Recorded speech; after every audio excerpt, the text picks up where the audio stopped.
कथित दोन गटातील राड्याचा व निवडणुकीचा दूरवर संबंध नाही. कराड शहरातील वातावरण नेहमीप्रमाणे सुरळीत सुरू. याबाबत अधिक माहिती अशी की शुक्रवारी रात्री कराड शहरातील शिंदे गल्ली परिसरामध्ये युवकातील दोन गटामध्ये बाचाबाची झाली. यामध्ये पार्क करण्यात आलेल्या एका 4 चाकी गाडीची युवकांच्या बाचाबाचीमध्ये काच फोडण्यात आल्याची चुकीची माहिती पसरली. सदरच्या 4 चाकी गाडीच्या मालकाशी माय मराठी टीव्हीने संपर्क साधला असता त्या गाडीची काच पूर्वीपासूनच फुटली असल्याचे त्यांनी सांगितले. तसेच ज्या 2 गटातील युवकांमध्ये ही बाचाबाची झाली होती त्या दोन्ही गटातील युवकांनी पोलीस ठाण्याच्या आवाराबाहेर घडलेल्या घटनेबद्दल माय मराठी टीव्हीला संपूर्ण माहिती दिली. पसरलेली चुकीची माहिती असून खऱ्या वस्तुस्थितीशी आणि पसरलेल्या माहितीशी दूरवर काहीही संबंध नाही असे देखील ते यावेळी म्हणाले.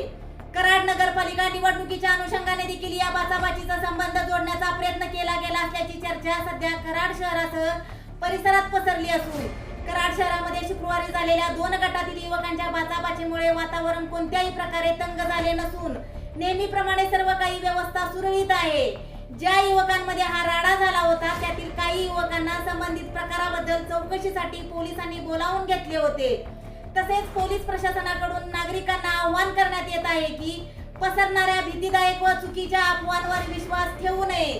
तसेच आपल्या परिसरामध्ये जर काही गैरकृत्य किंवा गैरप्रकार घडत असल्यास या घटनेची माहिती ताबडतोब नजदीकच्या पोलिसांना कळवावी ही विनंती. नमस्कार, मी गणेश पवार, सामाजिक कार्यकर्ता आहे. काल रात्रीपासून न्यूज चॅनलवर बातम्या होत्या की हाणामारी झाली, राजकीय हितातून हाणामारी झाली असं त्या बातम्या येत होत्या.